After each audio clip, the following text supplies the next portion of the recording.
puji Tuhan. Selamat pagi bagi kita semua. Selamat beribadah. Selamat diberkati oleh Tuhan. Haleluya. Kita bersyukur saudara kalau sepanjang minggu Tuhan sudah menyertai kita, dan di hari-hari yang kita lalui dengan kesibukan masing-masing, ada yang bekerja, ada yang sekolah dan sebagainya, ada yang melayani, tapi dalam semuanya itu biarlah Tuhan kita ikut sertakan dalam semuanya. Haleluya. Dan itu patut kita syukuri pada pagi hari ini, membuat kita terus datang beribadah kepadanya, tepatnya di hari Minggu, di hari di mana Tuhan dimuliakan. Haleluya. Kami juga sapa pendengar streaming yang setia mengikuti channel kami GSD Beri Rantau Perapat. Saudara, mari kita bergabung dalam hadirat Tuhan, dalam suasana ibadah, dalam persekutuan dengan Tuhan. Yang jelas Tuhan pasti perhitungkan segala perbuatan kita kepadanya. Haleluya, haleluya. Terpujilah namamu Tuhan. Kami syukuri anugerah-Mu pagi hari ini. Kami ada sebagaimana adanya, semua karena kasih Tuhan.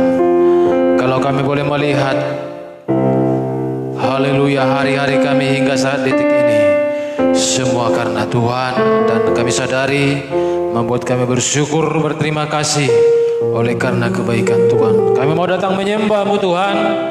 Mendekatlah dengan kami, dan kami rindu suci kuduskanlah kami Tuhan, supaya kami layak di hadapan Tuhan, dan kami mengikatkan diri dengan Tuhan dan menyatukan roh kami dengan Tuhan dalam suasana penyembahan, dalam suasana pengagungan kepada Tuhan. Terima kasih Tuhan, bagi mula segala puji, hormat, syukur, kemuliaan sampai selama-lamanya. Haleluya. Pujilah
Kami nyanyi Hosana.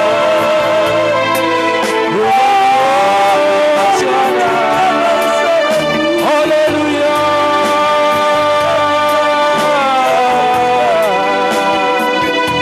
Segala puji, segala hormat, kemuliaan hanya bagimu.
Ibu Papahan membawa kita untuk doa pembukaan.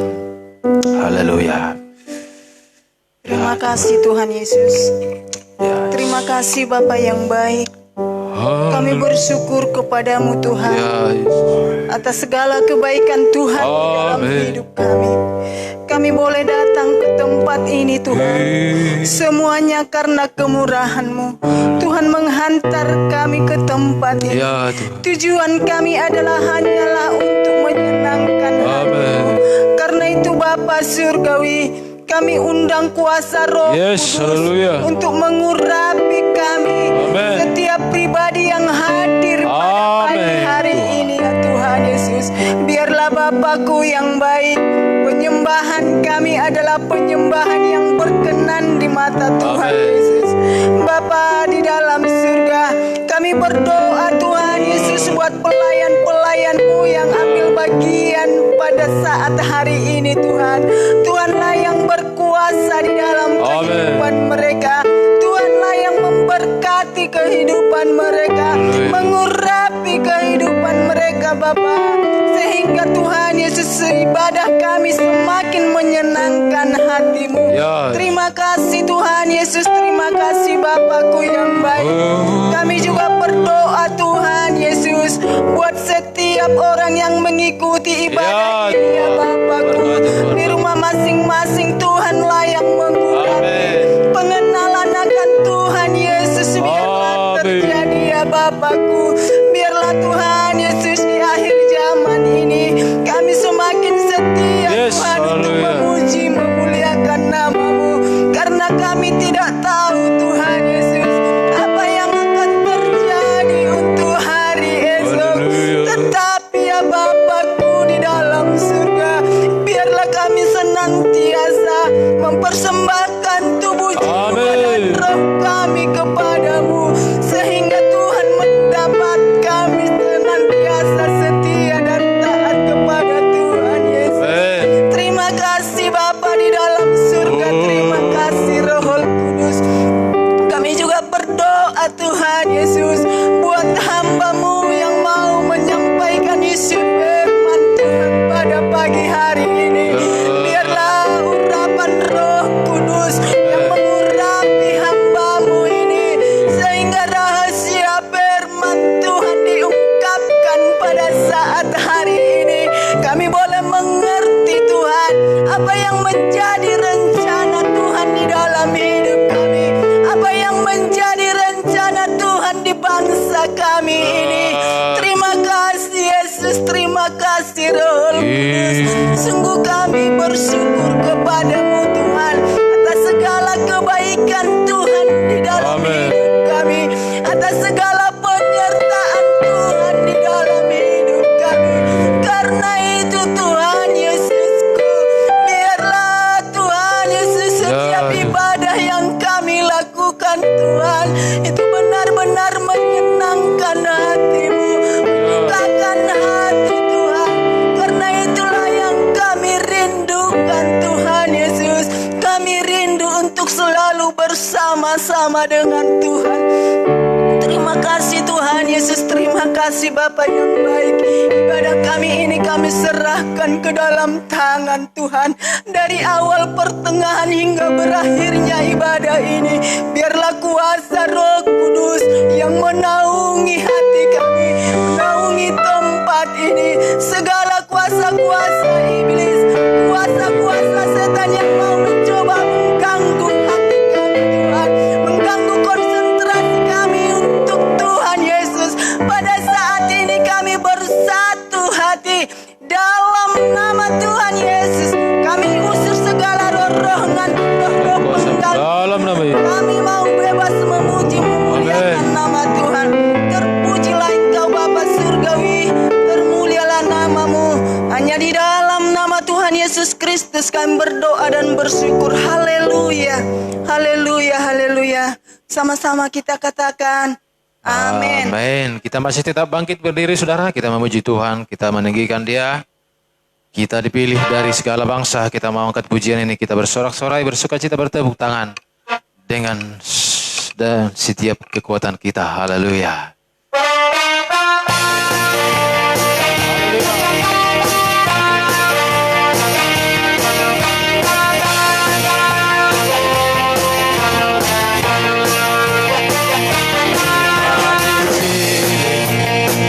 Dari segala bangsa kita dipilih dari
Tuhan.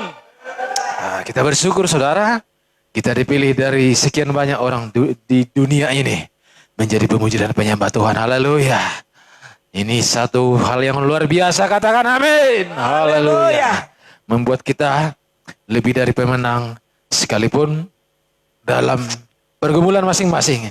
Tetapi Tuhan membuat kita jadi menang, bahkan lebih dari pemenang. Haleluya. Seperti pujian yang akan kita nyanyikan ini. Lebih dari pemenang dalam segala perkara. Sebab iblis telah dikalahkan di bawah kutuk. Haleluya. Dikutuk di bawah salibnya Tuhan.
Silakan duduk umat Tuhan ini diberkati Tuhan. Biarlah pujian ini menjadi iman bagi kita. Dan itu kenyataan dalam kehidupan kita sehari-hari. Katakan haleluya. Haleluya. Baik saudara. Langsung saja kami persilakan jika ada di antara umat Tuhan yang mau bersaksi, mohon doa, atau menceritakan pengalaman bersama-sama dengan dia. Haleluya.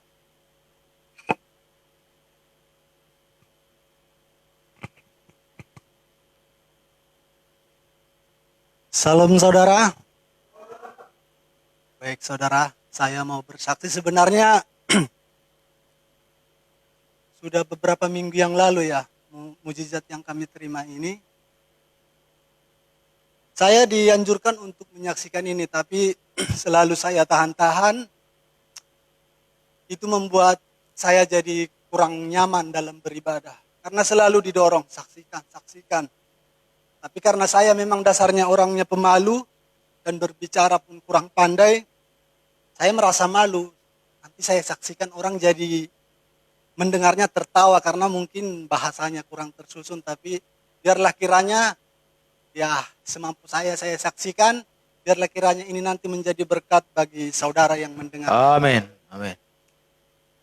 Kesaksian yang mau saya sampaikan, beberapa minggu yang lalu orang tuaku sakit.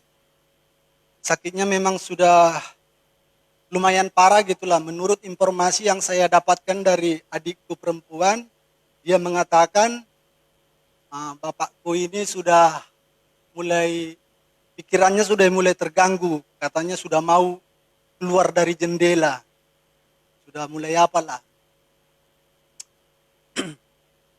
Tapi begitu adikku ini menyampaikan tentang ayahku, pada saat itu kami sudah bekerja. Sepanjang saya bekerja, saya selalu bergumul sama Tuhan, mengutarakan isi hati saya, karena saya dapat merasakan betapa dalam pikiran saya, orang tua saya di sana, bagaimana nanti keadaannya, itulah dalam hati saya, saudara. Makanya saya curahkan semuanya isi hati saya kepada Tuhan.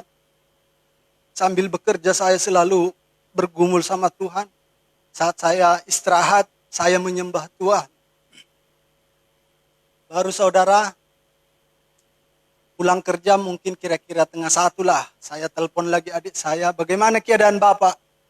Adik saya ini mengatakan, udahlah, Tok, gak usah lagi terlalu apa itu memikirkan Bapak, karena Bapak sudah sehat katanya. Tapi karena baru kira-kira jam 7 pagi dia menelpon keadaan Bapak sudah apa, aku kurang percaya. Kebetulan abang saya yang paling pertama juga mau ke kampung menengok Bapak. Nantilah sesudah abang sampai, tanya dulu kayak mana sebenarnya keadaannya.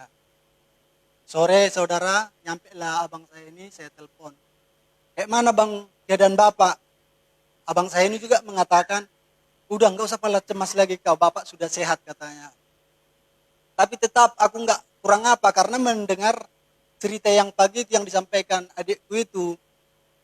Karena memang suara Bapak itu pun udah enggak jelas lagi, karena keadaannya memang udah lumayan parah gitulah. Kira-kira kalau enggak salah entah besoknya entah 2 hari kemudian ku teleponlah langsung ke nomor Bapak ini. Ku dengarlah suaranya memang udah segar, dia udah pulih. Udah sehat begitulah. Tapi saudara, dibawa Bapak ini ke rumah sakit Bali G, di situ di ronsen katanya ada, katanya bahasa Bataknya soit, aku nggak tahu apa itu soit, itulah katanya yang bergeser. Jadi ada rencana Bapak ini mau datang kemari, tapi itu karena saran abangku yang di sini, kakakku, dia dianjurkan mau berobat apa? Terapi alternatif entah terapi itulah. Tapi kayaknya agak terganjal di hatiku. Aku memang nggak tahu pasti kayak mana apa pengobatan itu. Cuman itulah aku bilang sama Bapak, ya kenapa rupanya harus dengan cara seperti itu? Apa nggak ada cara yang lain? Aku bilang. Cuman itulah Pak, semalam kami ngomong lewat HP, cerita sama Bapak ini. Nah, disitulah dikatakannya. Pada saat yang apa itu memang tiba-tiba katanya dia merasakan penyakitnya itu hilang. Nah itulah aku bilang sama Bapak, itu Pak bukan suatu kebetulan.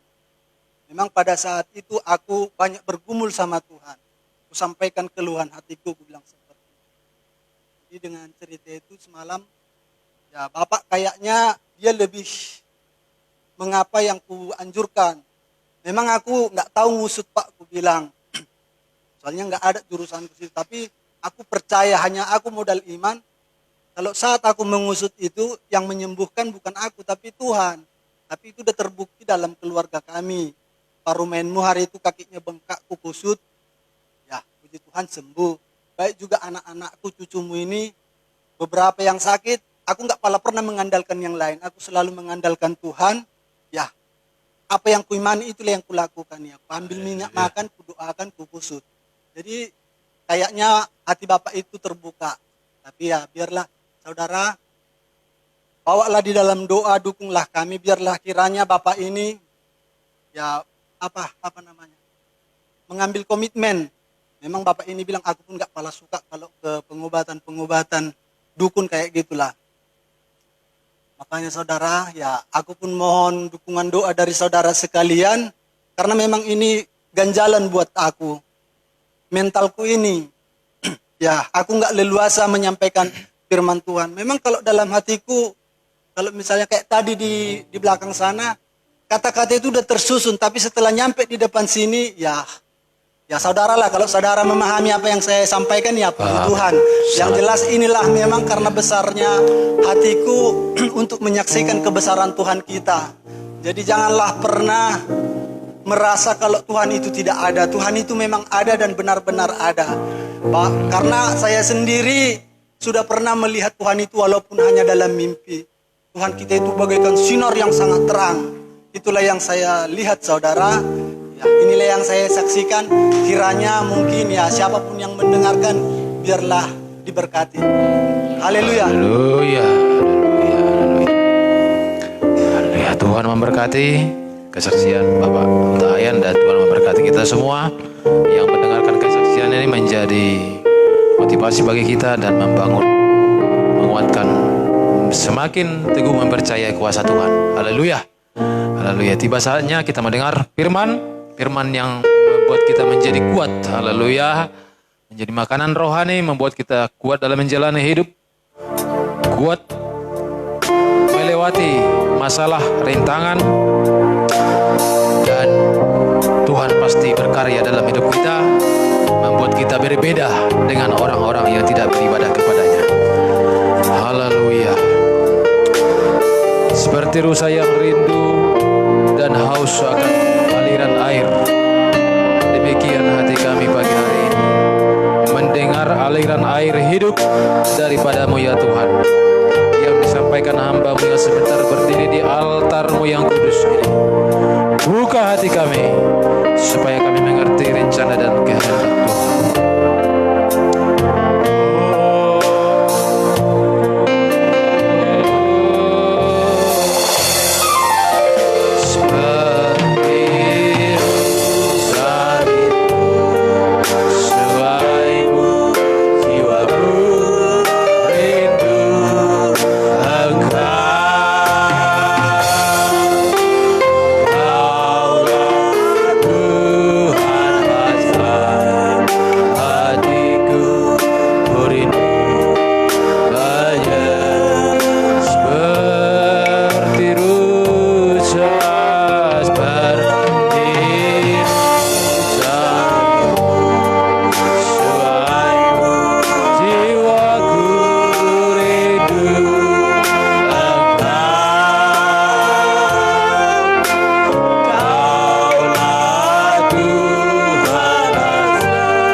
Yesus,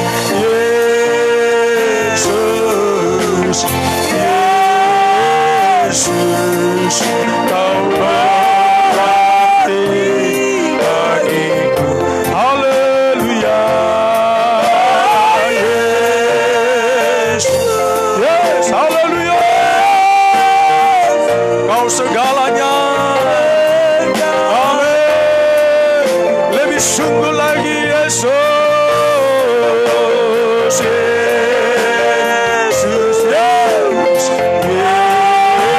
Yesus, kau berarti bagiku. Oh,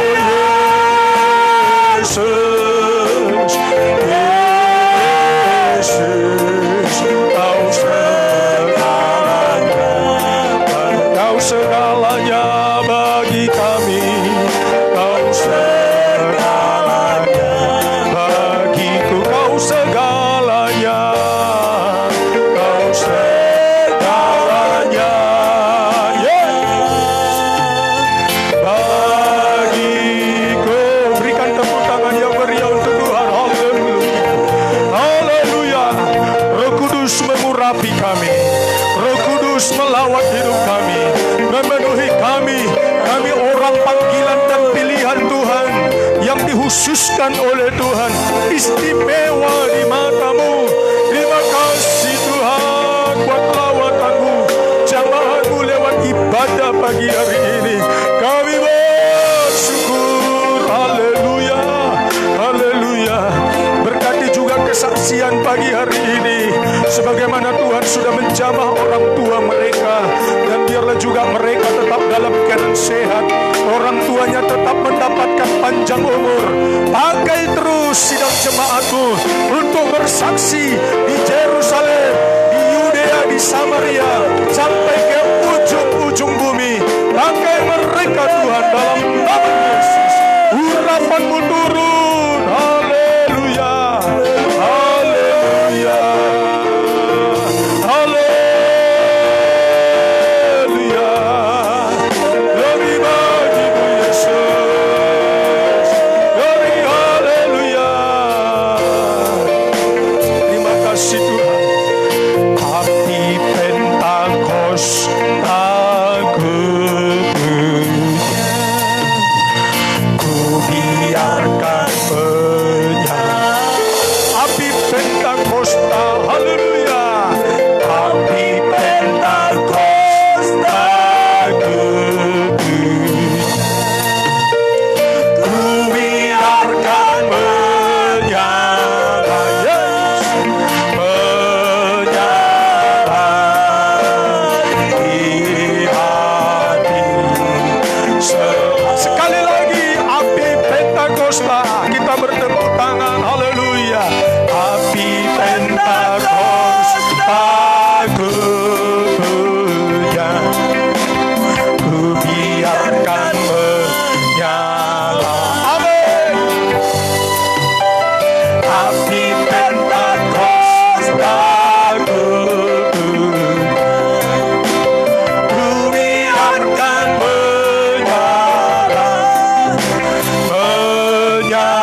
Kudus.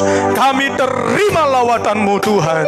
Lewat ibadah pagi hari ini, tidak ada seorang pun yang terlewatkan di antara kami. Semua menerima jamahan Tuhan. Dalam nama Tuhan Yesus, terpujilah Tuhan. Gereja Tuhan yang beribadah bersama dengan kami pagi hari ini, dimanapun mereka berada, umat kesayangan-Mu, umat pilihan-Mu, Kau juga melawat mereka semua sebagaimana Engkau melawat kami di tempat ini. Demikian juga pengikut setia-Mu Tuhan yang mengikuti ibadah ini, yang disiarkan secara langsung. Tuhan memberkati mereka. Semua yang sakit sudah disembuhkan dalam nama Yesus. Yang terikat dengan dosa dimerdekakan pagi hari ini. Kami mendapatkan kekuatan sukacita yang baru, hati yang baru, roh yang baru, semangat yang baru. Dalam nama Yesus yang siap diberkati lewat firman Tuhan. Sama-sama katakan amin. Silakan duduk Bapak Ibu Saudara. Salam Pentakosta, Shalom. Puji Tuhan. Kesempatan yang berbahagia kita terima firman Tuhan. Gereja Tuhan pada saat hari ini sedang merayakan hari raya Pentakosta. Hari di mana Roh Kudus dicurahkan selama 10 hari. Tetapi satu hal yang perlu kita ketahui, jangan hanya siap menerima tanpa fungsi dan tidak berguna, saudara. Sebab dikatakan dalam kitab Kisah Para Rasul pasal 1 ayat 8, langsung di sana menunjuk kepada kegunaan Roh Kudus. Ya, langsung menunjuk kepada fungsi gereja yang diurapi oleh Roh Kudus.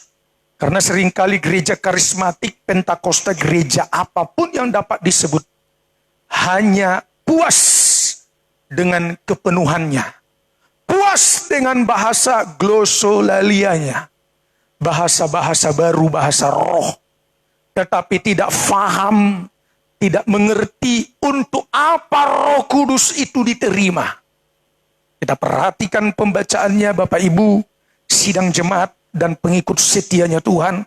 Siapkan hatimu untuk terima firman, mendapatkan pengertian yang benar. Kisah Para Rasul pasal 1 ayat 8 dibaca, silakan. Tetapi kamu akan menerima kuasa kalau Roh Kudus turun ke atas kamu, dan kamu akan menjadi saksiku di Yerusalem dan di seluruh Yudea dan Samaria dan sampai ke ujung bumi. Iya, Roh Kudus itu adalah kuasa, dinamit atau dunamos, bagaikan bahan peledak bom, saudaraku. Bagaikan bahan peledak bom. Buah. Ya, bom itu segenggam tangan, barang yang kecil, tetapi ketika diledakkan dampaknya luar biasa. Das, dapat menghancurkan gedung dan dapat membunuh banyak orang, saudara. Dampaknya itu hebat, ledakannya itu membawa pengaruh. Jadi Roh Kudus itu bagaikan bom, saudaraku. Iya. Dan di sini dikatakan kalau Roh Kudus sudah turun ke atas kamu, untuk apa?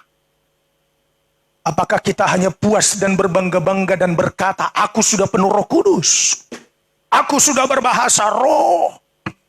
Saudara, tentang kepenuhan Roh Kudus itu tidak hanya 10 hari. Bagaimana hari ke-11, 12, 13 sampai 365 hari dalam 1 tahun. Saya ulangi.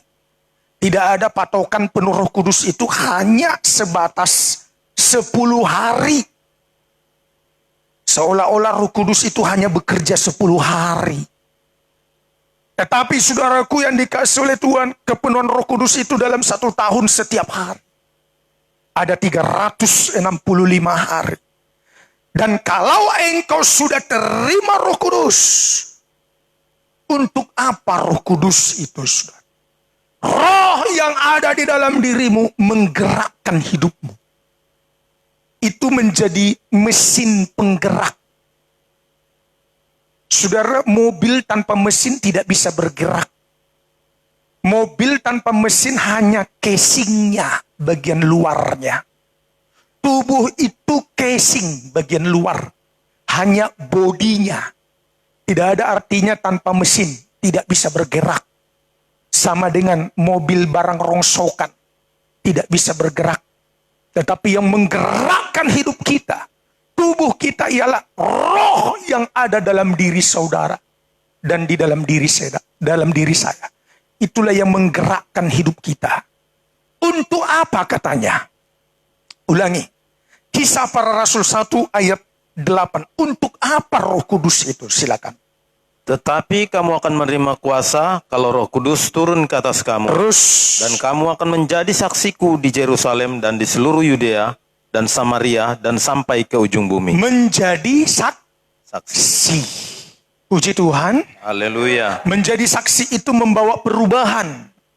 Bersaksi dengan kata-kata, bersaksi dengan perbuatan, sola tingkah laku, perbuatan sehari-hari.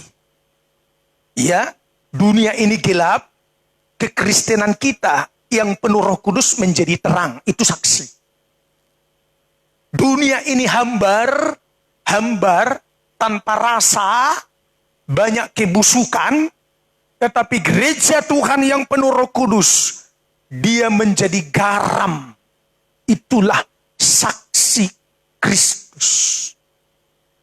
Jadi itu kegunaan roh yang ada dalam dirimu. Kau digerakkan, kau didorong harus menjadi saksi. Dimulai dari kelompok kecil, itulah Yerusalem. Nikah rumah tangga keluarga. Jadi bicara Yerusalem, itu bicara nikah rumah tangga keluarga kita, kelompok kecil. Meluas sampai kepada tetangga daerah Yudea. Atau saudara seiman, rekan kerja, sahabat, kerabat. Sampai kepada kota-kota lain, Samaria. Sampai ke ujung bumi. Tahu enggak ujung bumi itu di mana? Lihat saya. Saya berjalan dari sini, jalan lurus terus. Dan nanti dia akan nongol, muncul lagi dari belakang. Tiba di sini. Jadi kalau bumi ini bulat seperti bola, kita jalan lurus terus, tidak seperti piring lempengan, jalan lurus masuk ke jurang, tidak. Kita jalan lurus terus, bumi ini bulat seperti bola, ujung bumi di mana kita berpijak berdiri. Berjalan terus dan nanti akan kembali ke tempat yang semula. Jadi artinya ujung bumi kita itu bukan Papua. Ujung bumi itu artinya dimanapun kita berada, dalam keadaan situasi apapun, kondisi apapun, kita harus menjadi saksi. Yang mengerti katakan amin. Amen. Harus. Itu tandanya gereja sudah terima Roh Kudus. Jadi kalau gereja yang sudah kepenuhan Roh Kudus katanya sudah berbahasa roh selama 10 hari katanya, tapi jikalau engkau tidak terdorong untuk bersaksi, diragukan kau penuh Roh Kudus. Karena mau tidak mau, tadi ada kesaksian. Seorang jemaat, seorang ayah berkata, dia punya bapak, selalu mulutnya didorong untuk bersaksi. Bersaksi itu gampang, saudara. Ceritakan saja kebaikan Tuhan, itu sudah bersaksi. Haleluya. Tidak ada poin-poin penting yang perlu dihafal, dipelajari. Ketika kau terkoneksi dengan Roh Kudus, ajar aku Roh Kudus, ajar mulutku berkata-kata Roh Kudus, supaya jadi terang, jadi garam, jadi terang di tengah dunia gelap, jadi garam dalam keadaan hambar dan busuk di tengah dunia hambar dan busuk. Pakai mulut ini. Ketika engkau berkata-kata dan lewat perbuatan sehari-hari menjadi contoh, menjadi teladan, itu sudah menjadi saksi. Tidak ada ceritanya kekristenan penuh Roh Kudus tetap diam. Karena secara otomatis Kisah Rasul 1 ayat 8 berkata, jikalau engkau menerima Roh Kudus, engkau menerima kuasa, dan kamu akan otomatis menjadi saksi Kristus di Yerusalem, di seluruh Yudea dan Samaria, sampai kemanapun kau berada. Itulah arti ujung bumi. Dimanapun kau ada, kau tetap bersaksi. Tidak jadi soal kau lebih miskin bersaksi kepada orang yang lebih kaya. Tidak jadi soal. Kita mungkin orang yang lebih kecil dibandingkan orang yang lebih besar. Tidak jadi soal. Kita akan tetap bersaksi. Jadi kalau memang jelasnya Roh Kudus dalam diri saudara, engkau akan terus bersaksi. Tidak bisa tidak, saudara. Itulah yang dialami oleh gereja mula-mula. Aniaya, penderitaan, dan lain sebagainya. Mereka tidak peduli tentang itu. Mereka tetap bergerak. Mengobarkan.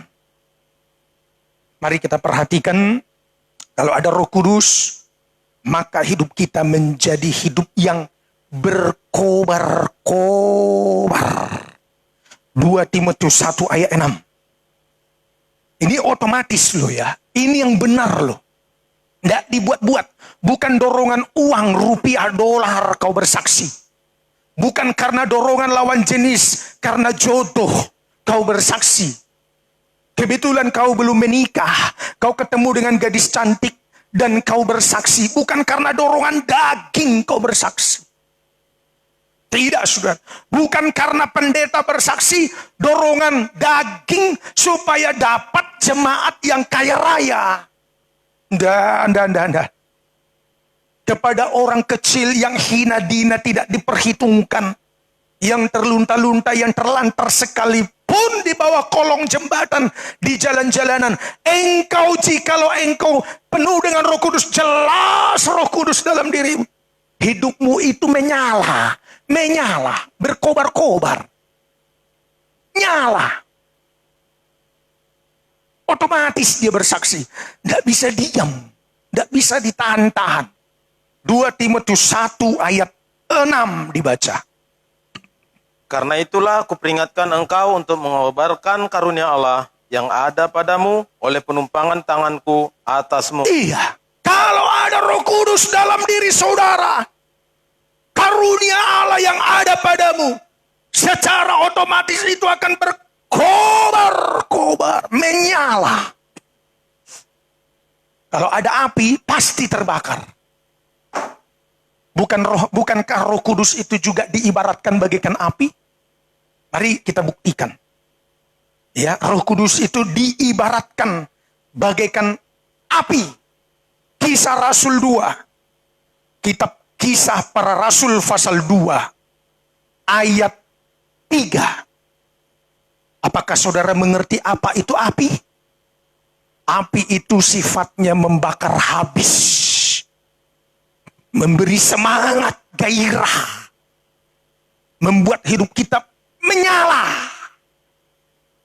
Kisah Rasul 2 ayat 3. Dan tampaklah kepada mereka lidah-lidah seperti nyala api yang bertebaran dan hinggap pada mereka masing-masing. Gereja mula-mula ketika mereka berkumpul di satu tempat di loteng Yerusalem, tidak langsung api merah padam yang datang. Tidak. Tetapi api yang dimaksud adalah Roh Kudus yang telah hinggap di dalam diri mereka masing-masing. Ulangi. Ayat 3. Sudah hinggap di dalam diri mereka masing-masing. Roh Kudus itu sudah masuk. Ayat 3, silakan. Dan tampaklah kepada mereka lidah-lidah seperti nyala api yang bertebaran dan hinggap pada mereka masing-masing. Jadi kalau Roh Kudus itu sudah ada dalam diri kita, Roh itu bagaikan api. Tidak ada di antara kita yang gampang putus asa, kecewa, patah semangat, apapun yang terjadi.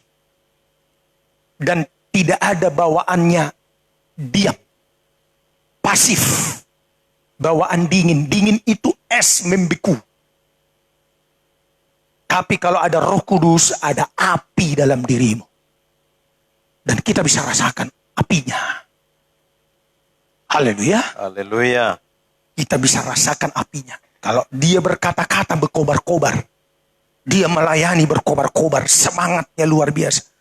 Mau 1 jiwa, 2 jiwa yang dilayaninya, dia bisa membakar orang lain. memberi gairah semangat bagi orang lain, saudara. Yang sudah putus asa mendapatkan harapan yang baru. Kalau ada api dalam dirimu, kau berhadapan dengan yang sakit menjadi sembuh. Yang lemah tak berdaya dibakar kembali. Jangan pula sudah penuh Roh Kudus tapi keluhannya terlalu banyak. Sudah penuh Roh Kudus, lemah tak berdaya. Katanya penuh Roh Kudus, tetapi gampang kecewa, gampang putus asa, gampang mempersalahkan banyak orang. Itu tidak jelas itu Roh Kudusnya. Jangan-jangan roh yang dibuat-buat, saudaraku. Ya, roh yang dibuat-buat. Saya pertama sekali penuh Roh Kudus itu tahun 95 di Sekolah Alkitab Immanuel Pacet, Mojokerto. Dan ketika saya pertama sekali penuh Roh Kudus, dahulu saya tidak punya jam, tidak punya handphone apalagi. Selalu Roh Kudus membangunkan saya, tidak meleset, jam 4 pagi tepat. Saya lihat jam dinding. Wah, di Asrama Putra, jam 4 pagi. Besok demikian, setiap hari. Mau tidur jam 2 pagi, bangunnya tetap jam 4. Karena roh dalam diri itu berkomunikasi. Membangunkan kita, mengajak kita untuk menyembah Dia. Ada api, ada kobaran. Dan itulah yang membuat kita sampai hari ini tetap bergairah, semangat melayani Tuhan. Mau virus corona datang, lebih hebat dari si corona, lebih hebat dari virus yang datang dari India B1617. Kobaran api itu tetap menyala. Haleluya. Haleluya. Dia akan membakar habis semua apapun yang menghalangi. Dia akan bakar habis semua apapun yang menghalangi, saudara. Dalam kitab 2 Timotius 1 ayat 6 tadi dikatakan, kalau roh Tuhan ada dalam dirimu, karunia Allah ada dalam dirimu, kau pasti mengobarkannya. Kalau Roh Kudus ada dalam diri saudara, mengurapi dan masuk dalam diri saudara masing-masing, Kisah Rasul pasal 2, maka otomatis di dalam dirimu ada nyala api yang bertebaran, merebak. Ulangi, Kisah Rasul pasal 2 ayat 3. Perhatikan kalimat ini. Yang dilihat bukan api si jago merah di loteng Yerusalem. Bukan itu. Tetapi dalam diri mereka masing-masing 120 orang yang berkumpul di loteng Yerusalem. Roh Kudus masuk dalam hidup mereka. Maka ada kobaran, ada nyala api. Dan itu terus bertebaran memenuhi semua orang dalam ruangan di loteng Yerusalem itu, saudara. Tidak ada ceritanya mereka tidak penuh. Nah, ulangi dibaca Kisah Rasul 2 ayat 3. Dan tampaklah kepada mereka lidah-lidah seperti nyala api yang bertebaran dan hinggap pada mereka masing-masing. Jadi yang mereka lihat itu bukan nyala api si jago merah. Api mancis, korek api, kompor gas, api laskarbit yang sekian ribu derajat Celcius panasnya. Tetapi mereka betul-betul merasakan kobaran api Roh Kudus yang merebak, bertebaran. Jadi saudara, kembali, kalau Roh Kudus ada dalam diri saudara, Roh Kudus itu menggerakkan kita menjadi saksi. Puji Tuhan. Haleluya. Itu sebenarnya tujuan gereja Tuhan lahir. Gereja Tuhan ada. Ya, Efesus 2 ayat 10. Tujuan hidup kita selama kita hidup. Sebenarnya Tuhan punya rancangan jauh sebelumnya untuk manusia, untuk gerejanya. Sekarang yang dimaksud Roh Kudus memenuhi mereka, gereja berfungsi. Gereja berfungsi. Bukan jabatannya. bukan kedudukan dan gelar embel-embelnya, tapi bicara fungsinya. Yang walaupun tanpa gelar, tanpa embel-embel, tanpa kesarjanaan, tanpa kekayaan, tetapi kalau Roh Kudus ada dalam dirimu, maka hidupmu berfungsi, berguna. Nah, itu rancangan Tuhan atas hidup kita. Jikalau kau mengerti. Gereja mula-mula yang dipenuhi Roh Kudus, akhirnya mereka bergerak menjadi apa tadi? Saksi. Bacalah Efesus 2 ayat 10. Digenapi ayat ini, silakan. Karena kita ini buatan Allah, Iya. diciptakan dalam Kristus Yesus untuk melakukan pekerjaan baik yang dipersiapkan Allah sebelumnya. Ia mau supaya kita hidup di dalamnya. Semua manusia itu buatan tangan Tuhan. Asli dari tanah liat Adam dan Hawa dijadikan. Si Hawa dari tulang rusuk. Ketika manusia pertama Adam dijadikan, langsung buatan tangan Tuhan. Hawa dari tulang rusuk, buatan tangan Tuhan. Nah, sekarang lihat saya. Apa tujuan seseorang menjadikan mic untuk penyambung suara ke speaker?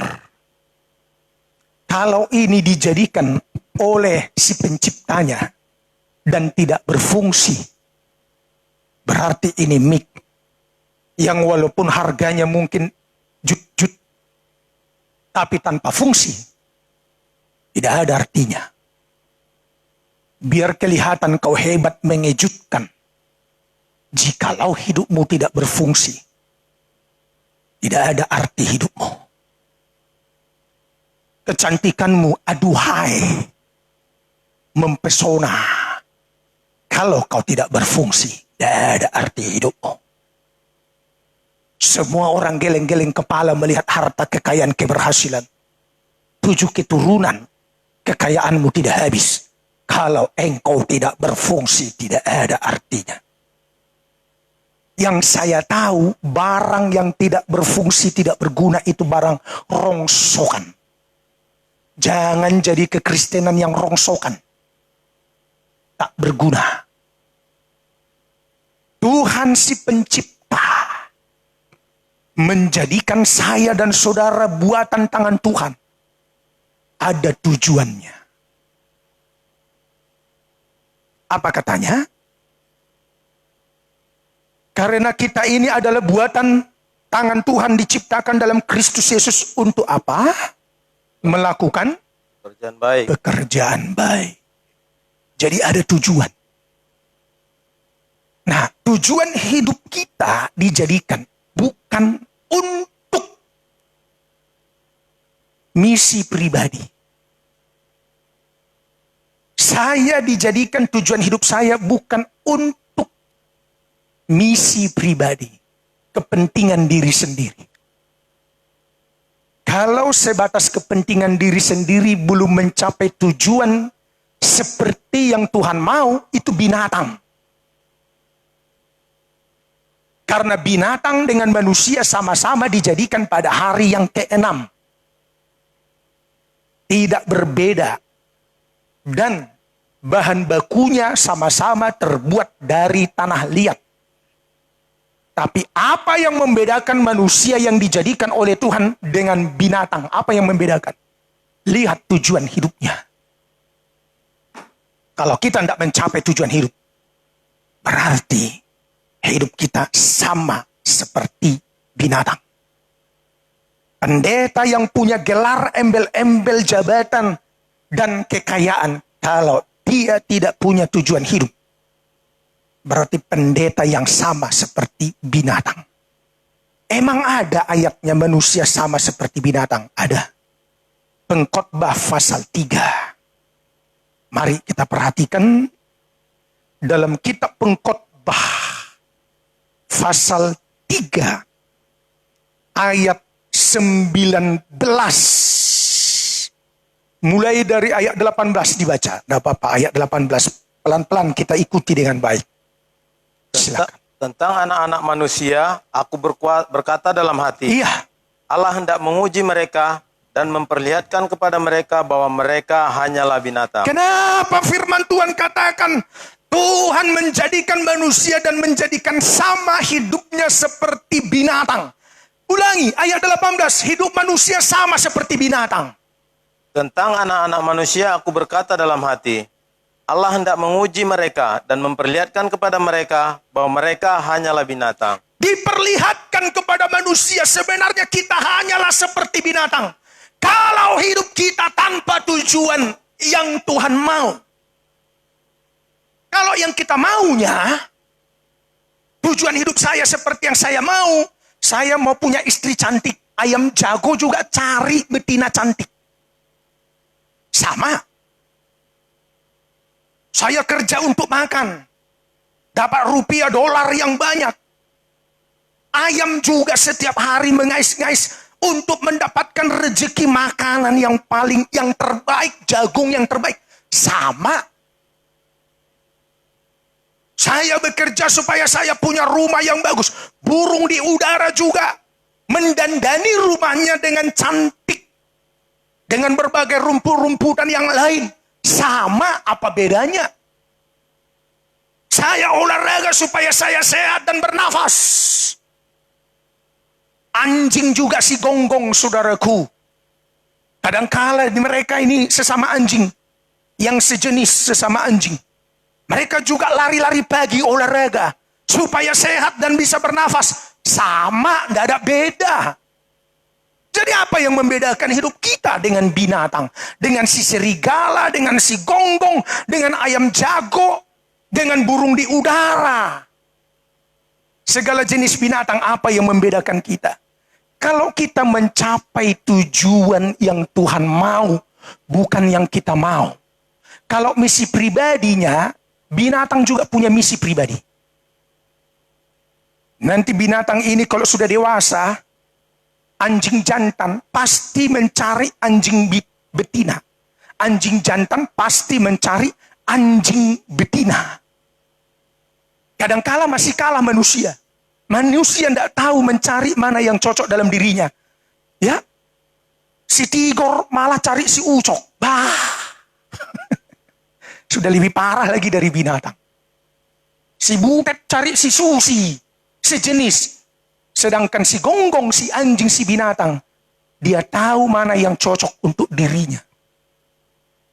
Jadi ayo jangan dulu puas kita mencapai tujuan hidup, ya, untuk tujuan pribadi, misi pribadi. Bahaya saudaraku, sebab dari sejak semula katanya. Kembali Efesus 2 ayat 10. Dari sejak semula kita dijadikan ada maksud dan tujuan yang ilahi. Ulangi Efesus 2 ayat 10. Karena kita ini buatan Allah, Terus, diciptakan dalam Kristus Yesus untuk melakukan pekerjaan baik iya, yang dipersiapkan Allah sebelumnya. iya. Dia mau supaya kita hidup di dalam. Jauh sebelum kita ada sudah dipersiapkan oleh Tuhan, sudah menjadi ketetapan ketentuan oleh Tuhan. Supaya kita ikuti ketentuan Tuhan, rancangan Tuhan. Tuhan mau supaya kita hidup di dalam rancangan itu. Bukan kita mau. Bukan yang kita mau. Bukan yang saya mau, tetapi yang Tuhan mau. Gereja Tuhan penuh Roh Kudus yang Tuhan mau. Supaya gereja bergerak menjadi saksi. Itu yang Tuhan mau. Ya atau ya? Ya. Jadi kau dijadikan buatan tangan Tuhan yang Tuhan mau apa? Untuk melakukan segala pekerjaan yang baik. Dan Tuhan mau kita hidup di dalamnya. Sebab itu sudah menjadi ketetapan. Amin, saudaraku. Amin. Sudah menjadi ketetapan. Kalau engkau tahu sesuatu yang baik dan tidak kau kerjakan, tambah dosamu. Yakobus 4 ayat 17. Sebab ini yang Tuhan mau. Bukan yang saya mau. Bukan misi pribadi, misi pendeta, misi gereja. Tetapi misinya Tuhan. Yang Tuhan mau kita ikuti. Kita dijadikan buatan tangan Tuhan. Diciptakan di dalam Kristus Yesus. Jauh sebelumnya ketetapan Tuhan. Supaya kita melakukan pekerjaan yang baik. Dan Tuhan mau kita hidup dalam proyeknya Tuhan itu. Programnya Tuhan itu atas hidup kita. Robot dijadikan melayani manusia. Itulah tujuan si pencipta robot. Handphone Android dijadikan ada tujuan maksud dari yang menjadikannya. Handphone Android ini tujuannya dia tidak punya tangan memberi makan manusia, bukan. Handphone Android ini untuk menampung segala berita, entahkah baik, negatif, positif, atau negatif, baik atau buruknya. Sehingga semua dunia online ada di handphone Android. Karena itu tujuan dari yang menjadikannya. Kembali tujuan Tuhan menciptakan saya dan saudara. Tuhan menjadikan gereja dan Roh Kudus dicurahkan. Ada maksud. Di balik Tuhan menjadikan kita. Ini sudah jadi ketetapan. Yakobus 4 ayat 17. Jadi jika seorang tahu bagaimana ia harus berbuat baik, Iya. tetapi ia tidak melakukannya, ia berdosa. Itu tambah dosamu. Karena kita dijadikan oleh Tuhan dan sudah menjadi ketetapannya jauh sebelumnya rancangan Tuhan atas hidup kita. Tuhan mau kita hidup di dalamnya, yaitu tujuannya apa? Untuk melakukan segala pekerjaan yang baik. Melakukan pekerjaan yang baik. Itu tujuan hidup kita. Gereja penuh Roh Kudus, lakukan pekerjaan baik. Bersaksi. Jadi tidak bisa ditahan-tahan, saudara. Kalau kau melakukan pekerjaan yang jahat dan buruk, kau lari dari rancangan Tuhan. Ya. Saya berani sampaikan itu, karena itu firman. Kau melakukan pekerjaan yang najis. Kau sedang melakukan rancangan di luar rancangan Tuhan. Bapak-bapak main mata dengan istri jemaat. Berarti kau sedang melakukan rancangan di luar rancangan Tuhan. Tidak berjalan dengan istrinya. Pendeta tidak berjalan dengan istrinya. Berjalan dengan istri orang itu bahaya. Berarti pelayanan topeng, modus. Sebagai seorang pedagang, pengusaha, kau tidak jujur dalam daganganmu. Kau sedang bergerak di luar rancangan Tuhan. Karena rancangan Tuhan atas hidup kita, entahkah pendeta, pedagang, atau jemaat, apa saja. Kita tidak boleh lari dari maksud rancangan Tuhan atas hidup kita, yaitu melakukan segala pekerjaan yang baik. Haleluya. Haleluya. Sebagai pendeta saya tahu pekerjaan baik apa yang harus kukerjakan. Sebagai pendeta saya tahu. Dari mana Pak Gembala tahu? Oh gampang. Tinggal buka 1 Timotius. Petunjuknya di Alkitab. Kan gampang saudara, enak kan? Dan nanti sebagai jemaat bagaimana Pak Gem? Ada juga. Petunjuknya dari Alkitab. 1 Timotius 3. Dari judul ayat 1. Sebagai hamba Tuhan. Penatua termasuk majelis. Baca ayat 1. Judul. Syarat-syarat bagi penilik jemaat. Iya, penilik jemaat itu gembala itu loh. Jadi pekerjaan baik apa yang harus dikerjakan oleh seorang gembala? Ayat 1. Benarlah perkataan ini. Iya. Orang yang menghendaki jabatan penilik jemaat menginginkan pekerjaan yang indah. Nah ini dia. Jangan hanya jabatannya. Tapi fungsinya. Apakah saudara mengerti? Haleluya. Karena sebagai jabatan penilik jemaat, menginginkan apa katanya? Pekerjaan yang lihat, langsung muncul kata kerja. Jadi gembala itu kalau dia berfungsi, pekerjaannya yang dilihat.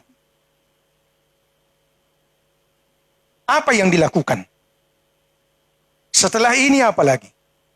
Apa lagi? Hari Senin dia ngapain? Oh, main raket. Hari Selasa, main catur. Hari Rebo, mancing. Loh, ya jangan jadi pendeta lah.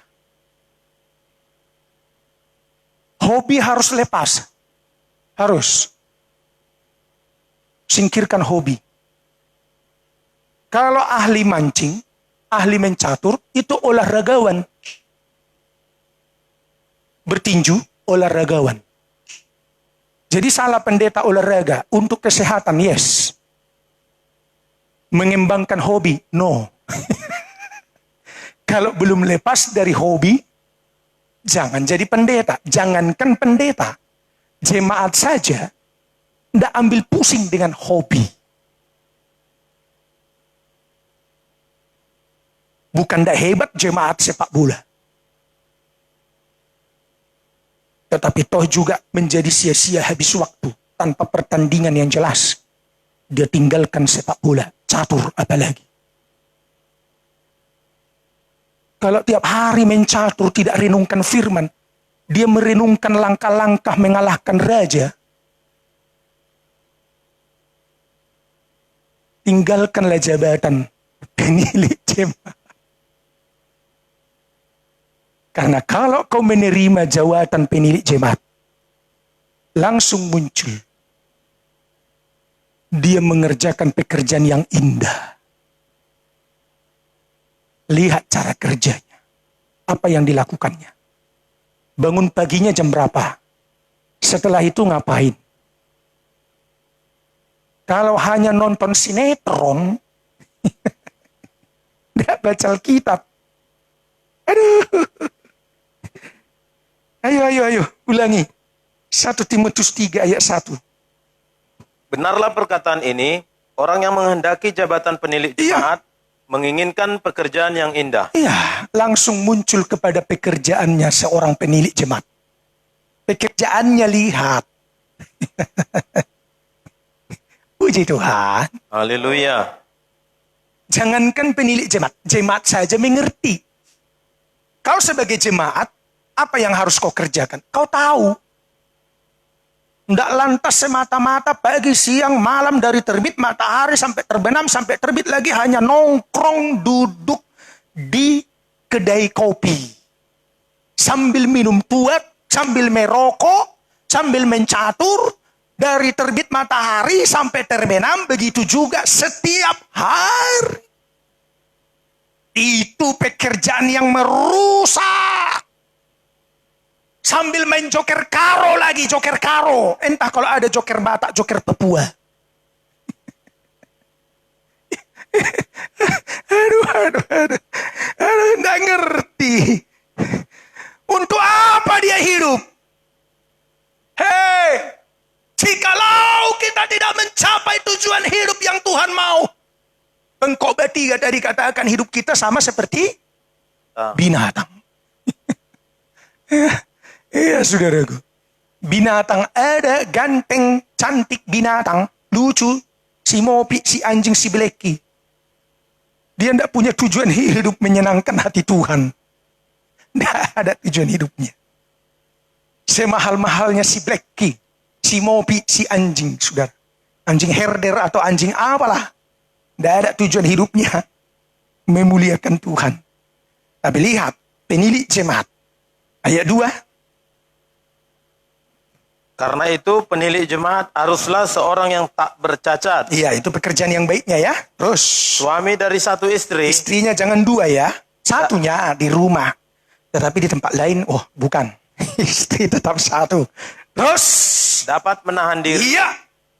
Bijaksana. Iya. Sopan. Nah, sopan. Haleluya. Haleluya. Bolehkah gembala perempuan? Yes, silahkan kalau memang panggilan. Tapi lihat dulu pakaiannya. Janganlah pula super ketat dan tembus pandang. Ya, suku kita Nias berkata, di atas sudah gantung di atas. Mohon maaf, nampak yang di dalam. Dan di tengah gantung juga gatu, nampak pusatnya. Di bawah lebih gatu lagi, gantung lagi. Waduh, tidak sopan itu. Kalaupun engkau mendapat panggilan seorang wanita menjadi gembala, haruslah engkau dapat menahan diri, bijaksana, dan sopan. Pekerjaan yang baik itu, melakukan pekerjaan yang baik, salah satunya ada unsur sopan. Amin, saudaraku. Amin. Kalaulah saya kelihatan dari depan adalah si Tigor, dari belakang adalah si Susi karena rambut gondrong, itu tidak sopan. Tidak cocok seorang laki-laki berkhotbah pakai anting-anting di telinga dan di hidung. Kalau itu konser, silahkan. Kalau itu bandit, para pendekar di jalanan, silakan. Tetapi penilik jemaat, selalu pekerjaan yang dikerjakan, yang dia tampilkan adalah pekerjaan yang indah, tampak indah. Amin. Amin. Tidak semata-mata sisirannya bagaikan antena televisi ke atas. Tidak tertib, tidak teratur, tidak sopan, saudara. Apalagi katanya. Ayat 2, lanjut. Suka memberi tumpangan, Ya, cakap mengajar orang. suka memberi tumpangan itu jangan kikir, saudara. Ayat 3, apalagi? Bukan peminum, Bukan pemabuk, terus. bukan pemarah, Iya. melainkan peramah. Ramah, lanjut. Pendamai, Ya, tidak suka berkelahi, tidak sakit hati, tidak akar pahit, tapi pendamai, terus. bukan hamba uang, Bukan mata duitan, semata-mata khotbahnya berkat. Khotbahnya perpuluhan tiap minggu. Khotbahnya tentang korban-korban tiap minggu. Tidak ada lagi tema yang lain. Kalau khotbah saya uang melulu, berarti di otakku uang. Khotbah saya perpuluhan melulu, berarti di otakku rupiah dan dolar melulu. Dolar melulu, hamba uang. Ayat 4, pekerjaan yang indah yang dilakukan oleh seorang penilik jemaat. Ayat 4. seorang kepala keluarga yang baik, Ah ini. Ayat 4 secara khusus satu ayat. Lanjutkan terus. disegani dan dihormati oleh anak-anak. Dia harus menjadi kepala rumah tangga yang baik. Bisa mengatur istri dan anak-anaknya. Dan semua anak-anaknya juga dapat diatur dengan baik. Terpimpin dengan baik. Haleluya. Haleluya. Terus pekerjaan yang indah. Ayat 5. Jikalau seorang tidak tahu mengepalai keluarganya sendiri, Iya. bagaimana ia dapat mengurus jemaat Allah? Iya. Kalau dia dengan istrinya saja, jangankan sama anak-anak. Tidak ada ketertiban, ribut cekcok terus. Udah deh, tidak usah jadi gembala. Tidak usah jadi gembala. Suami istri itu satu. Tidak ada jurang pemisah. Dan tidak bisa jemaat memisahkan. Tidak ada jemaat yang bisa membuat celah. Ketika kau berkhotbah, istrimu di mana? Istrimu bagaimana? Kalau istri tidak menjadi tiang penopang. Dan saya sangat bersyukur. Ketentuan firman ini pekerjaan yang indah. Saya punya istri. Sejak pelayanan perintisan sampai hari ini. Tetap menjadi penopang. Penolong. Tapi kalau satu waktu ada celah. Jalan-jalan sendiri, makan-makan sendiri. Itu bukan gaya hidup pekerjaan yang indah, yang baik. Itu berpura-pura semua. panggung sandiwara pelayanan ini. Serius saudaraku. Gereja bukan bicara jabatan. Gereja bukan bicara penampilan supaya keren. Tetapi gereja bicara fungsi. Yang mengerti katakan amin. Amin. Kalau memang jelasnya engkau penuh Roh Kudus, otomatis roh dalam dirimu menyala-nyala, berkobar-kobar, menjadi saksi. Kalau engkau memangku jabatan sebagai penilik jemaat, penatua, atau apa saja majelis, fungsinya ialah melakukan pekerjaan yang baik. Puji Tuhan. Haleluya. Sekarang jemaat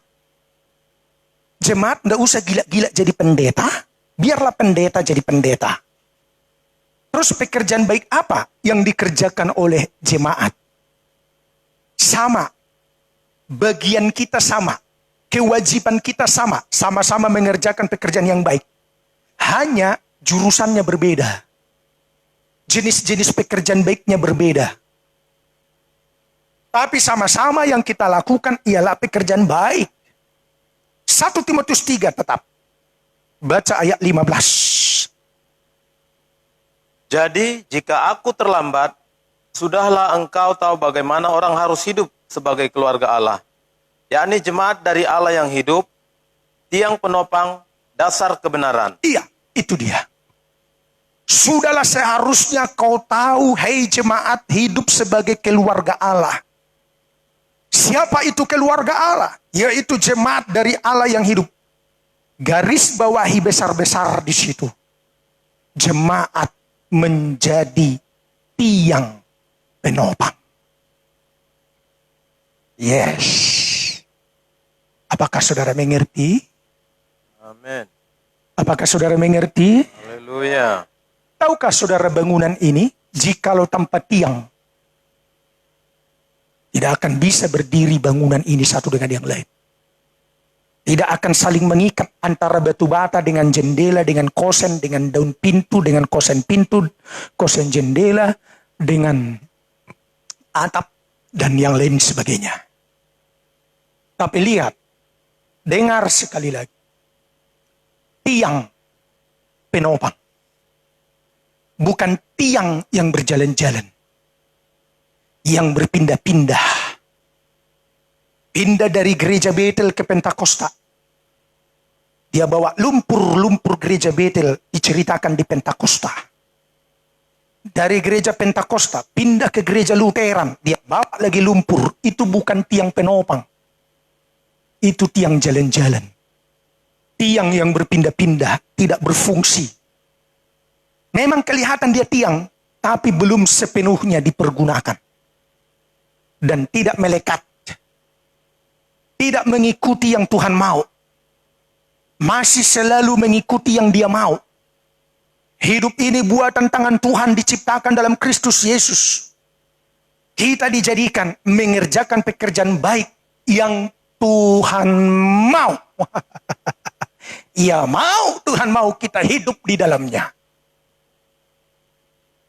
Sekarang lakukanlah pekerjaan yang terbaik yang Tuhan mau. Bukan yang kau mau. Kalau ukuran yang ku mau, yang ku utamakan ialah kepentingan diriku sendiri. Dan selalu yang ku mau perhitungannya untung rugi.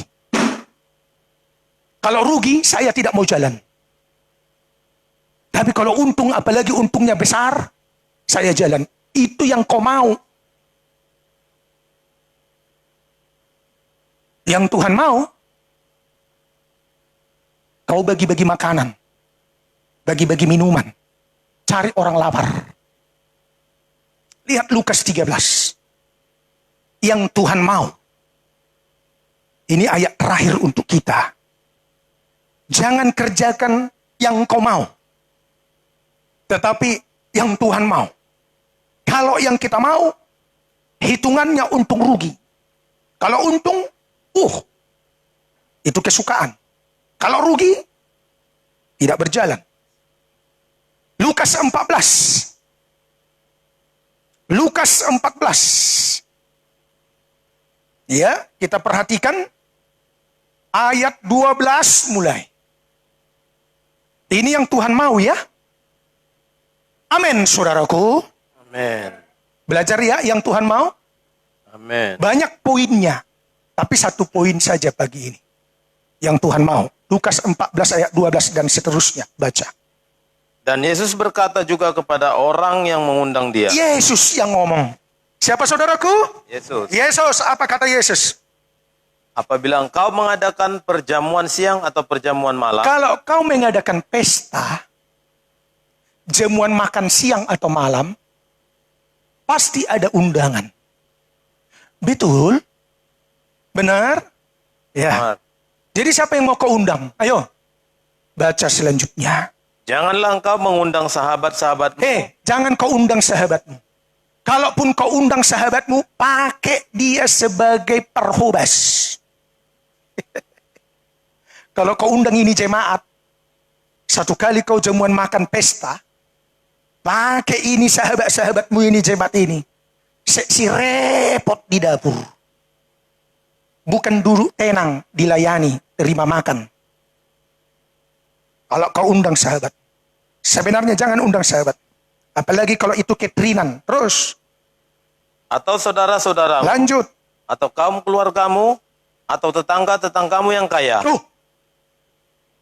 Betapa bangganya suasana pesta yang hadir semua roda 4. Alias orang kaya. Sebenarnya itu siapa yang mau? Kau yang mau. Bukan Tuhan yang mau. Lanjut. Karena mereka akan membalasnya dengan mengundang engkau pula. Dan dengan demikian engkau mendapat balasnya. Sebenarnya yang kita mau melakukan segala sesuatu untung rugi, balas jasa, balas budi. Kalau nanti ku undang kau, undang aku lagi ya. Apa yang ku tabur nanti ku dapat. Sudah ku tabur sekian puluh tahun. Setiap siapapun yang pesta ku beri dengan harapan nanti kalau anakku berpesta semua datang. Itu yang kau mau. Bukan yang Tuhan mau. Jadi yang Tuhan mau mana? Ayat 13. Tetapi apabila engkau mengadakan perjamuan, undanglah orang-orang miskin. Kalau kau sedang berulang tahun, kalau engkau mengadakan pesta, yang Tuhan mau cari orang miskin. Mungkin sudah pernah kau dengar khotbah ini, kau baca ayat ini. Tapi prakteknya masih nul. Setiap kau berpesta, selalu yang kau lakukan, yang kau mau. Kalau anakmu ulang tahun, mana yang berduit itu yang kau undang. Sahabat-sahabat. Cari orang miskin. Yang tidak bisa balas budi, tidak bisa balas jasa. Ini yang Tuhan mau. Tidak perlu kau undang pendeta tenar. Pendeta hebat. Orang kaya. Penampilan. Yang Tuhan mau lakukan pekerjaan yang terbaik. Bagi orang miskin. Tanpa balas jasa. Kalau balas jasa berarti sahabatmu, keluargamu, orang kaya yang kau undang. Itu masih yang kau mau. Bukan yang Tuhan mau. Siapa lagi yang diundang? Pada ayat yang ke-13 selain orang miskin. 1, 2. Orang-orang cacat. Cari orang cacat. Yang lumpuh, yang bisu, yang buta. Yang duduk di kursi roda. Itu yang perlu kau undang. Sudah kau dengar khotbah ini, tapi belum pernah kau lakukan. Coba nanti ulang tahun perak pernikahanmu. Tahu ulang tahun perak? Berapa tahun ulang tahun perak? 25 tahun. Ulang tahun pernikahan, ulang tahun emas. Berapa tahun? 50. Siapa yang mau kau undang? Udah kau rencanakan nanti semua pendeta ku undang. Ku kasih PK-nya. Minimal 200.000 dalam amplop. Itu masih yang kau mau. Dan yang pendeta Sihombing mau. Yang Tuhan mau bukan begitu. Coba kau kumpulkan orang miskin. Cari janda-janda tua renta yang tidak tahu apa-apa. Sudah kau siapkan pakaian baru. Sandal baru, tas baru. Di dalam amplop ada uang. Dan itu makanan kau servis dengan baik. Kasih mereka makan. Saya bisa rasakan kalau kita baca ayat ini yang Tuhan mau. Berbanding terbalik dengan yang gereja mau. Gereja hanya kelihatan keren, penampilan, tapi tidak berfungsi. Gereja kelihatan hebat, tapi tidak mengikuti apa yang Tuhan mau. Udah sering mungkin ayat ini kau baca, tapi belum kau lakukan. Kumpulkan berkatmu. Saat kau berpesta berulang tahun, buat jemaat ini semua seksi dapur. Jangan ada yang duduk di tempat yang terhormat. Kita penerima tamunya. Kita tukang masaknya. Layani mereka yang miskin. Yang cacat. Yang bagaimana lagi, Pak? Ayat 13. Orang-orang lumpuh dan orang-orang buta. Iya. Selesaikan 14. Dan engkau akan berbahagia karena mereka tidak mempunyai apa-apa untuk membalasnya kepadamu. Sebab engkau akan mendapat balasnya pada hari kebangkitan orang-orang benar. Undang mereka yang sama sekali tidak bisa membalas perbuatan baikmu.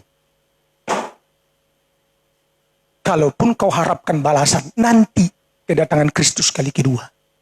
Pada hari kebangkitan orang benar, kita terima surga. Besar upahmu dalam kerajaan surga. Pekerjaan yang baik yang Tuhan mau hampir tidak ada yang mengerjakan. Hampir tidak ada. Kalau agama lain, banyak. Agama lain banyak mengerjakannya. Apalagi kalau disebut hari raya korban. Hari raya korban, mereka potong lembu, bagi-bagi. Kalau jemaat korban, gedung gereja yang dipercantik. Pendeta-pendeta diundang. Orang-orang hebat. Pejabat-pejabat. Berbanding terbalik dengan apa yang Tuhan mau. Kalau mau penampilannya, tidak bicara fungsi. Kau sedang mengerjakan rancangan yang bukan rancangan Tuhan. Ayo sekarang tanggalkan dulu semua penampilan. Biar kau hebat sehebat-hebatnya.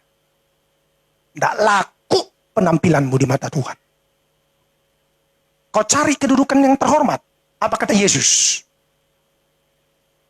Ayat 7. Baca, Pak. Karena Yesus melihat bahwa tamu-tamu berusaha menduduki tempat-tempat kehormatan, Ia mengatakan perumpamaan ini kepada mereka. Jangan kau cari tempat-tempat yang terhormat. Seberapa banyak orang memberikan penghormatan bagimu. Tetapi carilah tempat yang paling rendah. Biar kau hebat, banyak karyawan, banyak pembantu, banyak harta benda. Cari tempat yang paling terendah. Menurut cerita ini, duduk kau di belakang. Kau yang cuci piring. Kau bagian seksi dapur. Tukang parkir. Biarkan tamu-tamu cacat, orang miskin, lumpuh, buta menjadi tamu terhormat. Ayo saudara, lakukanlah yang terbaik tanpa balas budi, balas jasa. Karena itu yang Tuhan mau. Bukan yang kau mau. Haleluya. Haleluya. Haleluya. Haleluya. Saya punya kerinduan. Kalau nanti ulang tahun pernikahan kami, apakah ulang tahun emas? Tadi saya lihat Ibu Gembala live di Rantau Prapat. Kiranya dia dengar. Kau jemaat Perhubas kau semua. Tukang cuci piring. Ayo kita cari yang miskin-miskin.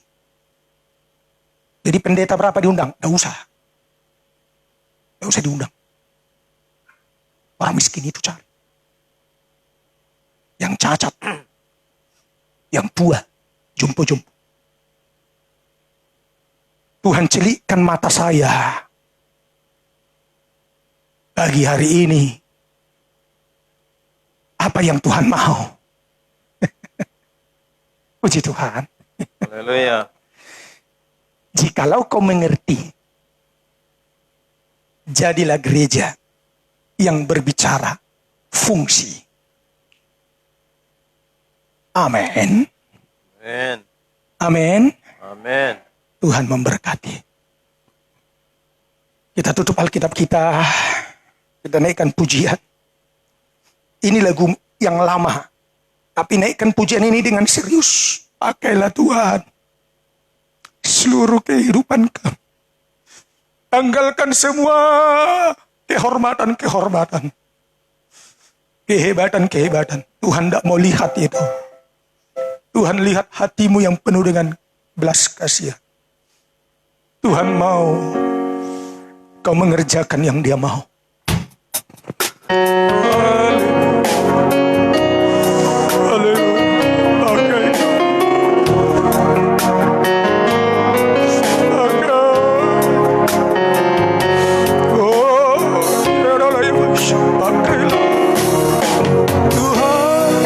Suruh kehidupanku untuk pembangunan rumah rohani.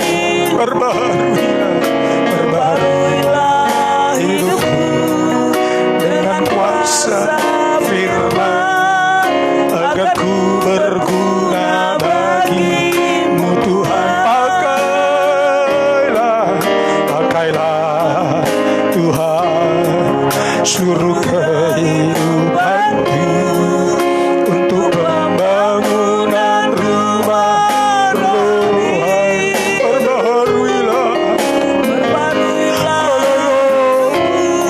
dengan kuasa firman agar ku berguna. Mari bangkit berdiri.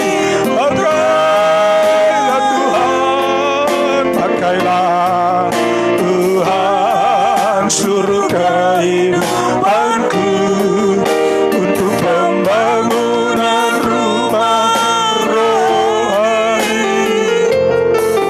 Perbarilah hidupku dengan kuasa firman agar ku berguna bagi. Pakailah Tuhan, pakailah Yesus Tuhan, seluruh kehidupanku untuk pembangunan rumah rohani. Perbarilah hidupku dengan kuasa firman agar ku berguna bagi. Musik dengan lemah lembut.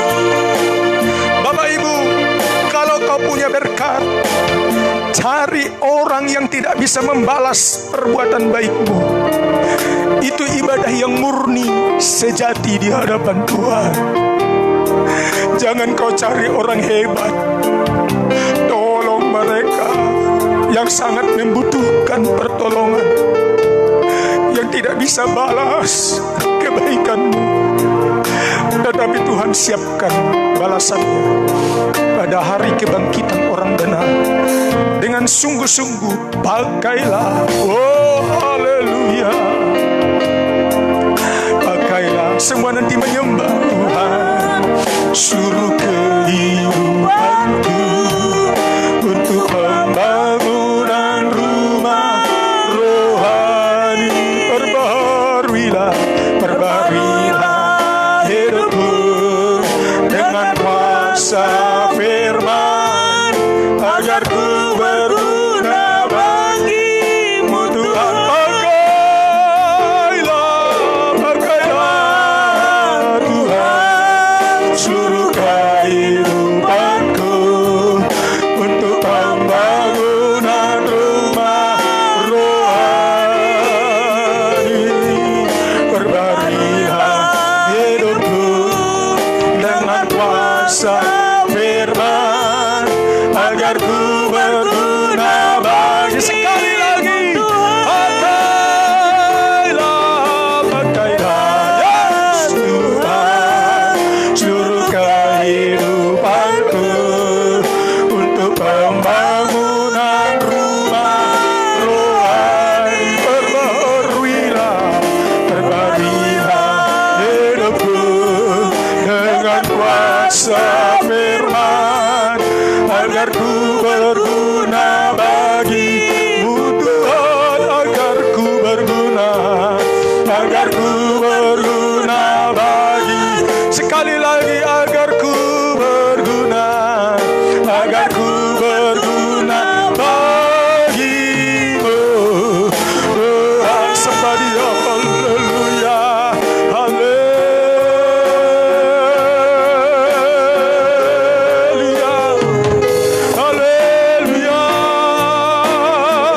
Berikan hati kami hati yang mengasihi, hati yang penuh dengan cinta. Haleluya.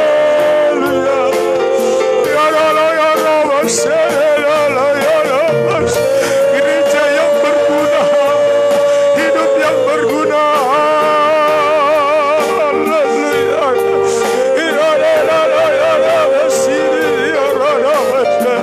Terima kasih buat firman-Mu. Mata rohani kami dicelikan.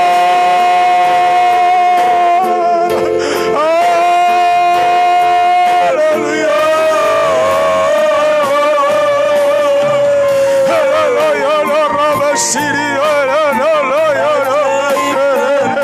Biarlah kami benar-benar menjadi terang,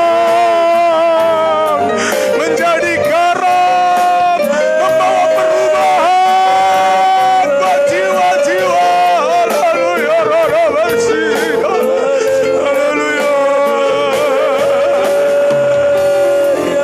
Haleluya.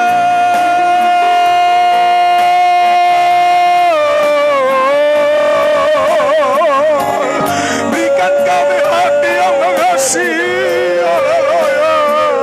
Berikan kami cinta buat jiwa-jiwa. Haleluya. Keselamatan jiwa mereka Tuhan. Kami menjadi saksi Paulus. Kami menjadi saksi Kristus.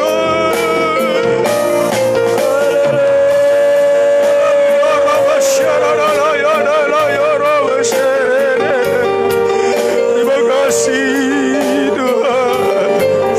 Kau singkapkan firman-Mu, Kau jelikan mata rohani kami pagi hari ini.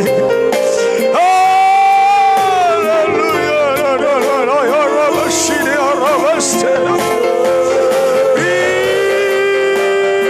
Terima kasih Tuhan.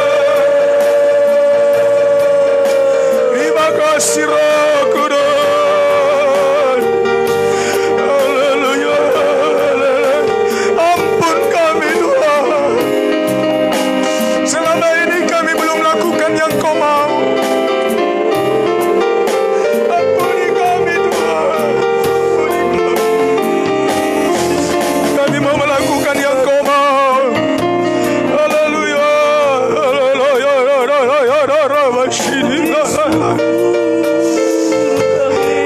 Yesus, Kau singkapkan firman-Mu bagi kami pagi ini. Biarlah Tuhan kami belajar seturut dengan yang Kau mau. Ambil bahagian dari yang Kau mau, mengikuti kehendak-Mu untuk melakukan segala pekerjaan yang baik, melakukan segala pekerjaan yang baik. Terima kasih Tuhan, terima kasih Roh Kudus. Sudah Kau berkati kami pagi hari ini lewat firman-Mu yang sudah mengajar kami. Terima kasih Tuhan, di dalam nama Yesus. Mampukan kami melakukannya. Berkat-Mu tercurah atas seluruhnya yang mengikuti ibadah ini. Dalam nama Tuhan Yesus, baik dari tempat mereka masing-masing, tidak ada yang terkecuali. Kami lakukan firman. Haleluya. Amin. Silakan duduk semua.